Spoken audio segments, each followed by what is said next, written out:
بسم الله الرحمن الرحيم. الحمد لله رب العالمين، والصلاة والسلام على أشرف الأنبياء والمرسلين وعلى آله وصحبه أجمعين. السلام عليكم warahmatullahi taala wabarakatuh. Dan salam sejahtera. Yang saya kasihi Tan Sri Datuk Sri Tuan Guru Haji Abdul Hadi Awang, Presiden PAS, yang juga Timbalan Pengurusi Perikatan Nasional Pusat, yang saya hormati Datuk Sri Rina Muhammad Harun, Ketua Wanita Perikatan Nasional Merangkap Calon Parlimen Sepang, yang saya hormati sahabat saya Dato' Dr. Ahmad Yunus Khairi, Timbalan Pengurusi Perikatan Nasional Negeri Selangor Merangkap Calon Parlimen Kuala Langat, yang saya hormati Saudara Rosnizan Ahmad dan juga Datuk Suhaimi Ghazali dan Saudara Ong dan seluruh saf kepimpinan Perikatan Nasional di Kuala Langat dan Sepang, Muslimin, Muslimat, saudara-saudari yang dirahmati Allah sekalian. Apa kabar semua? Kabare, semangat.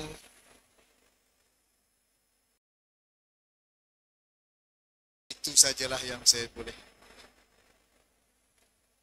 Alhamdulillah. Marilah kita panjatkan rasa syukur kepada Allah Subhanahu wa taala. Kerana pada malam ini kita dapat berhimpun dengan begitu ramai untuk mengulangi tekad dan ikrar kita untuk terus bekerja dengan kuat dan memberikan kemenangan insya-Allah kepada Datuk Dr. Ahmad Yunus Khairi dan Datuk Sri Rina Harun di Parlimen Kuala Langat dan Sepang insya-Allah. Dr. Yunus menyebut beliau memilih kampung Tanjung Darat kerana bersebelahan dengan Sungai Lang. Jadi bolehlah beliau memberikan justifikasi untuk menjemput Datuk Sri Rina. Yang saya datang daripada jauh-jauh ni buat apa? Sudah tentulah kita datang untuk menghormati pimpinan besar kita, Tuan Guru Tan Sri Datuk Sri Haji Abdul Hadi Awang, yang sanggup meninggalkan kampung halamannya, merantau ke seluruh negara kerana dengan satu tekad. Pada 19 November ini, Tuan Guru mengajak seluruh umat di negara ini, marilah kita dengan berani dan bertanggungjawab memilih Perikatan Nasional untuk membentuk kerajaan baru insya-Allah. Tuan-tuan dan puan-puan yang saya kasih sekalian, hanya 3 hari yang lalu Perikatan Nasional telah melancarkan manifesto yang memberikan pelbagai tawaran kepada rakyat Malaysia. Mengapa mereka harus memilih dan wajar memberikan sokongan kepada Perikatan Nasional. Kita telah memberikan tawaran yang begitu besar dalam sektor ekonomi, sektor pendidikan dan juga inisiatif sebagai tanda kepedulian dan keprihatinan kita kepada umat dan rakyat Malaysia keseluruhan. Dan kita lihat antara tema besar yang dibawa oleh Perikatan Nasional adalah kerajaan prihatin, bersih dan stabil. Ada rakyat yang bertanya saya, baik kalau itulah tawaran yang diberikan oleh Perikatan Nasional, mereka juga confused kerana di sebelah sana juga menawarkan perkara yang hampir sama. Mereka juga menawarkan kerajaan yang stabil dan tidak rasuah. Mereka juga memberikan gambaran bahawa mereka juga kerajaan yang bersih. tetapi tidak suka untuk rakyat dan pengundi di Kuala Langat dan Sepang membuat pertimbangan pada 19 hari bulan ini. Kerana apa juga pertimbangan kita pada 19 November ini, ianya akan memberikan kesan kepada diri kita, anak kita dan generasi yang akan datang. Bagi saya jawapannya mudah. Pendirian yang diambil oleh Perikatan Nasional tidak sama dengan pendirian di sebelah sana. Mereka bicara soal bersih. Mereka bicara soal reformasi. Tetapi lihat saja calon-calon yang ditawarkan oleh UMNO dan Barisan Nasional. Seperti yang disebut oleh Dr. Ahmad Yunus tadi. Ada di kalangan mereka yang sedang turun naik mahkamah. Ada di kalangan mereka yang sedang bergelumang dengan rasuah dan salah guna kuasa. Tetapi mereka langsung tidak rasa malu untuk mengemukakan kertas penamaan calon pada 5 hari bulan yang lalu. Betul atau tidak? Jadi di mana kesungguhan mereka? Di mana komitmen mereka untuk membentuk kerajaan yang bersih, yang prihatin kepada rakyat? Begitu juga dengan Pakatan Harapan. Mereka mendabik dada bahawa mereka kerajaan reformasi, ingin membawa islah dan pembaharuan. Mereka menentang amalan rasuah. Tetapi berapa banyak calon Pakatan Harapan yang sedang berdepan dengan pelbagai tuduhan rasuah di dalam mahkamah, langsung tidak rasa malu untuk mengemukakan kertas penamaan calon pada hari penamaan calon. Tetapi alhamdulillah, kita bersyukur kehadirat Allah Subhanahu wa taala kerana seluruh pimpinan Perikatan Nasional, daripada calon kita di Marang, calon kita di Pagoh, calon kita di Kuala Langat, calon kita di Sepang, calon kita di seluruh negara adalah calon-calon yang bersih, tidak rasuah dan tidak pernah didakwa di dalam mahkamah kerana amalan rasuah dan salah guna kuasa. Ini yang harus diberikan pertimbangan. Inilah wujudnya Perikatan Nasional. Atas pemikiran yang panjang, wawasan yang begitu jauh, yang dilontarkan oleh Tuan Guru Tan Sri Datuk Sri Haji Abdul Hadi Awang, yang bincang panjang dengan Tan Sri Muhyiddin Yassin pada awal tahun 2020, bagaimana mungkin kita dapat menggabung tenaga dan pemikiran untuk membentuk kerajaan yang kuat, yang gagah, yang bersih, yang stabil demi umat dan negara Malaysia. Alhamdulillah. Seperti yang disebut oleh teman-teman tadi, walaupun tempoh pentadbiran Perikatan Nasional itu singkat, tetapi manfaatnya cukup besar kepada umat dan rakyat besar. Kita nak jadi wakil rakyat, nak jadi pemimpin, sama ada di masjid, di surau, di kampung, di peringkat negara, negeri, biarlah pemimpin itu dapat memberi manfaat kepada rakyat yang dipimpin. Apa makna kita jadi pemimpin, tetapi kita membebankan dan menzalimi rakyat di bawah? Saya berikrar, insya Allah, sekiranya penduduk dan rakyat Kuala Langat dan Sepang memberikan sokongan yang kuat dan padu, kerajaan Perikatan Nasional akan memberikan satu ruang untuk Malaysia ini diangkat martabatnya dan rakyat akan hidup sejahtera insya-Allah. Saya datang ke Kuala Langat dan Sepang bukan untuk menabur janji. Perikatan Nasional selama 2 tahun yang dipimpin oleh Tan Sri Muhyiddin Yassin dan dibantu oleh Tuan Guru dengan jelas menggubal dasar-dasar yang prihatin rakyat, yang peduli rakyat, yang dapat mengangkat martabat rakyat keseluruhannya. Malaysia berdepan dengan satu situasi yang unprecedented, yang luar biasa. Bukan sahaja di Malaysia tetapi di seluruh dunia. COVID-19 dia tak kenal negara itu kecil atau besar. COVID tidak kenal negara itu maju atau tidak maju. Amerika terkesan, Eropah terkesan, negara China terkesan, Malaysia tidak terkecuali. Tetapi Perikatan Nasional telah mengambil satu pendekatan yang bertanggungjawab.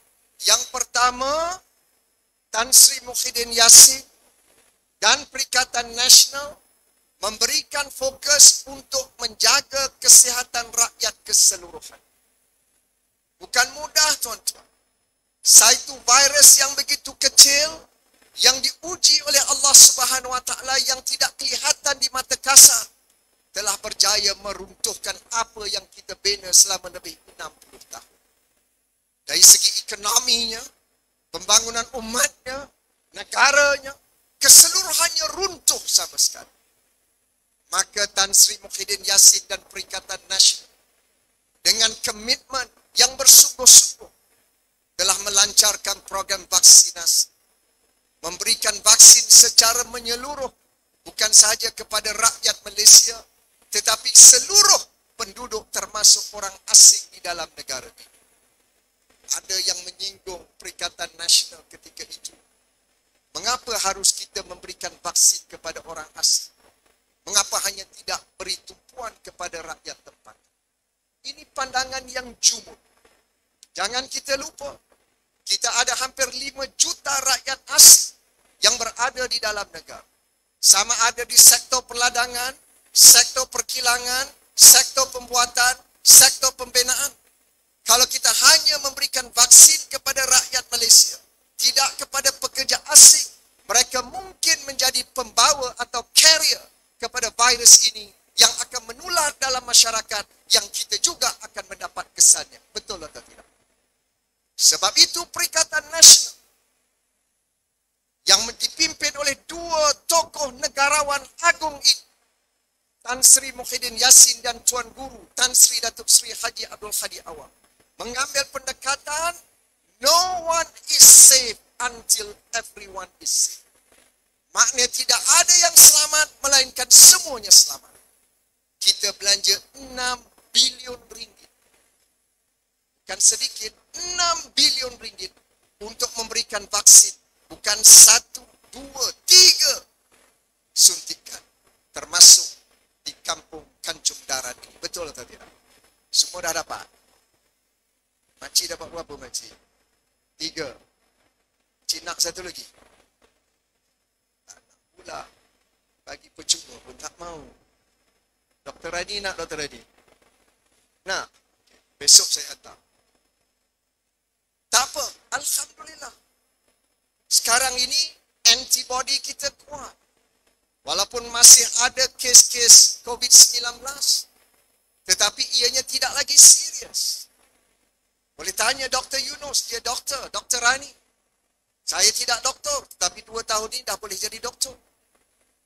Alhamdulillah. Bila rakyat sehat, produktiviti negara naik. Kita boleh buka sempadan. Dulu mana boleh duduk rapat-rapat begini. Kita tak boleh balik kampung, tak boleh mengimarahkan masjid, tak boleh pergi surau. Berbulan, bertahun. Tetapi kerana kejayaan pimpinan Perikatan Nasional, hari ini kita boleh balik kampung, ziarah keluarga, imarahkan masjid, anak ke sekolah, rakyat dapat pekerjaan, negara makmur, rakyat sejahtera. Inilah Perikatan Nasional yang harus mendapat dukungan rakyat di Kuala Langat ini, insyaAllah. Bila sempadan buka, ekonomi rancang, pelabur asing masuk, kilang dibina, Makcik Kiah boleh berniaga, Pak Saleh boleh berniaga. Apa nama tuan rumah ni? Mesti Wak something lah. Tadi saya ziarah Wak ni, dia bagi kerepek, kerepek ubi, kerepek pisang. Kalau tak dapat vaksin, kerepek pun tak boleh jual. Kalau itu berlaku, ekonomi negara runtuh.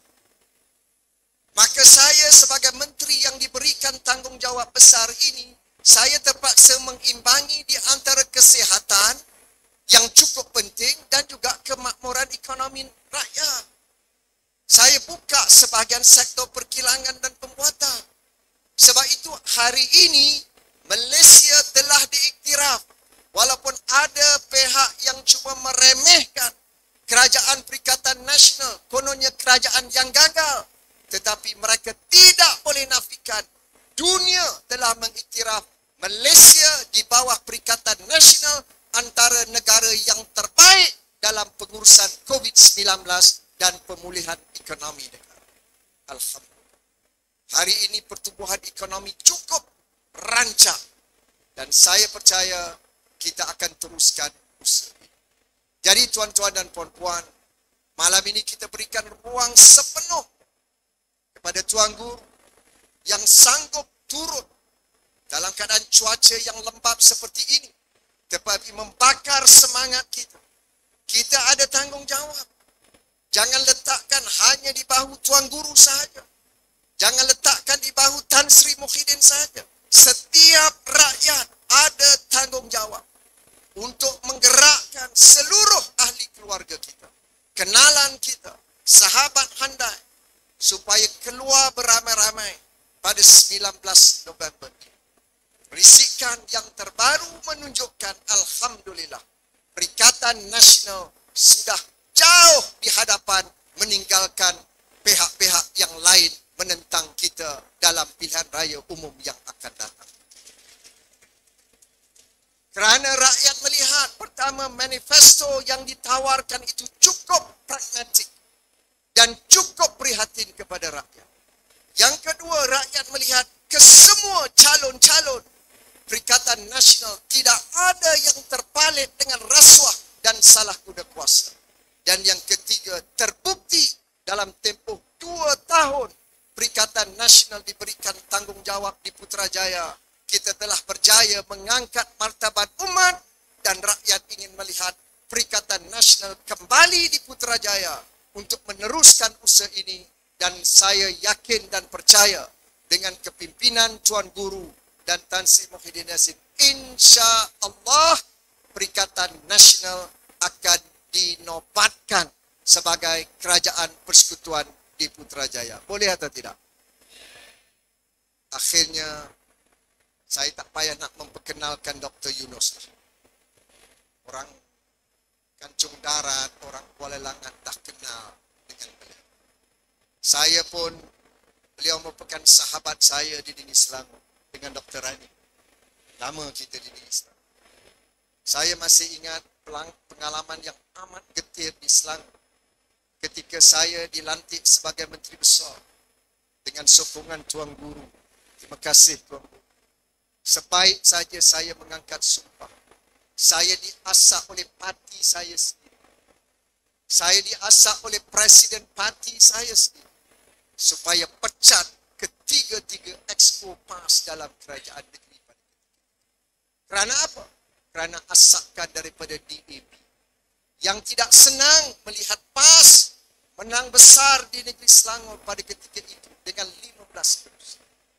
Dan mengarahkan saya pecat Dr. Yunus, Datuk Iskandar dan juga YB Zaidi ketika itu. Saya lawan Presiden saya. Saya lawan parti saya. Saya lawan DAP pada ketika itu. Saya kata, no way. Saya akan tetap pertahankan PAS dalam kerajaan negeri Selangor ketika itu. Kerana mereka mendapat dukungan rakyat yang tidak boleh ditolak oleh mana-mana parti dalam Pakatan Harapan ketika itu. Dan saya mengenali Dr. Yunus. Tuan Guru, beliau antara tokoh yang telah memberikan khidmat yang cukup cemerlang dalam kerajaan negeri. Dan wajar dalam pilihan raya ini kita angkat beliau setelah berjaya di peringkat negeri, angkat beliau menjadi ahli Parlimen Kuala Langat supaya beliau boleh menjadi pimpinan di peringkat persekutuan dalam pilihan raya yang akan datang, insya Allah. Jadi dengan kata-kata itu saya mohon ampun dan maaf. Saya mengucapkan terima kasih. Mudah-mudahan Allah memberkati pertemuan kita pada malam ini. Sekian. Wassalamualaikum warahmatullahi taala wabarakatuh.